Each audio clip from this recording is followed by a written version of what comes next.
আসসালামু আলাইকুম এভরিওয়ান, কেমন আছেন সবাই? আশা করি সবাই ভালো আছেন। আজকে অনেক দিন ধরে ঘরের মধ্যে বন্দি থাকতে থাকতে আমার বাচ্চারা একদম বোর হয়ে গেছে। চিন্তা করলাম কোথায় নিয়ে যাওয়া যায়। এমন জায়গায় থাকি, চিড়িয়াখানার মধ্যে যেমন বন্দি থাকে, বাচ্চারা অমন থাকে। আসছি মনে করেন নবীনগর, আমার ছেলে মেয়ে সাইডে দিছি। দেখেন কি একটা স্মাইল। এরকম যদি আমার বাসার সামনে যদি কিছু একটা জায়গা থাকতো বা মাঠ থাকতো, গাছ থাকতো, এইভাবে এইভাবে দৌড়াইতো। আমি একটা দৌড় দাও তো দেখি, দৌড় দাও। দেখেন তো, এই যে ওরা যে এইভাবে দাঁড়াও, এখন দাঁড়াও, এইভাবে তো দৌড়াতেই পারে। আর আমরা যখন ছোটবেলা থাকছি, আর জঙ্গল, মাঠ, ঘাট, পাউস, মনে করো ঘাস পাড়াইয়া সবসময় ধুলা বালু দেখেছি। এরা তো বালু কি ধুলো কি তাও চেনে না। এরকম পা যদি এরকম নিচে যায়, মালা মালা মালা শুরু করে দেয়। আর আমরা কাদের মধ্যে নামতেই কত শান্তি ফিল করছি। খেলার জায়গা নাই, খেলার মাঠ নাই।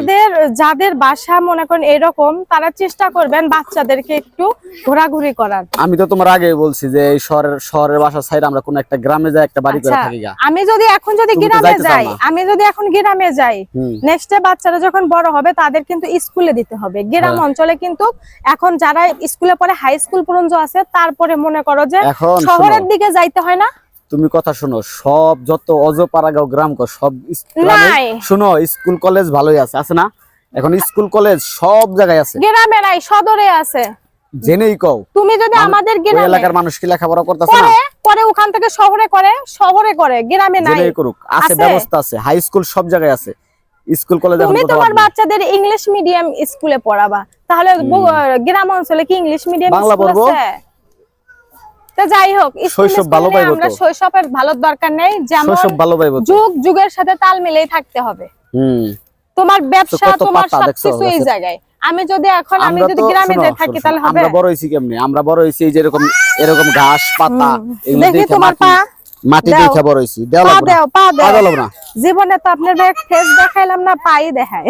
আমরা মনে করো যে এরকম ঘাস পাতা, মাটি, বালু, পানি, নদী, পুকুর দেখে বড় হইছি। হইছে তোমার। দেখি মা, এখানে আসো, এখানে এই যে বাবল ফুলাই দে। আসো আসো আসো, বাবল ফুলাই দেখি কেমন লাগে। খোলা জায়গা পায়া সেই খেলা খেলতাছে। হ্যাঁ, কতগুলা, ওই দেখছো কতগুলা ফুলাইছে। ওয়াও, দাঁড়ায় ফুলাও। এই যে গাইস, এই জায়গার সিস্টেম এখন 5টা অবধি। 5টার পরে চিপা চুপাই যারা থাকে সবটি বের হতে মানে তাই বলে। আর আমরা তো হাজবেন্ড ওয়াইফ আসছি, বাচ্চা কাচ্চা নিয়ে আসছি, আমাদের কোনো সমস্যা নেই। ঠিক আছে, এই যে বাবল ফুলাই দাও, উপরের দিকে দাও। না, এই তো কতগুলা বাবল আছে, বেশি ঝুকাই ফেলছে তো এইজন্য। হ্যাঁ, উপরে ফেনা জমে গেছে গা। এখনই বন্ধ করে দিতে, সব বাই করে দিতেছে। ঠিক আছে, তাহলে আসো আসো আসো, চলো। সবাই ভালো থাকবেন, সুস্থ থাকবেন। আর যাদের বাচ্চা কাচ্চা আছে, সবাই কিন্তু আশপাশে কোনো খোলামেলা মাঠ যদি থাকে, অবশ্যই তাদেরকে নিয়ে যাবেন। আর আমার ছেলে টোটালি বাচ্চাদের সাথে মিশতে পারে না, হাসে না, এনজয় করে না। ও হয়েছে আরেক রকম। কেন জানেন? ওরা হচ্ছে বন্দি থাকতে থাকতে ওই রকম হচ্ছে। ওর লাইফে যা বন্দি থাকছে, আপনারাও তেমন থাকেন না। আল্লাহ হাফেজ। আল্লাহ হাফেজ।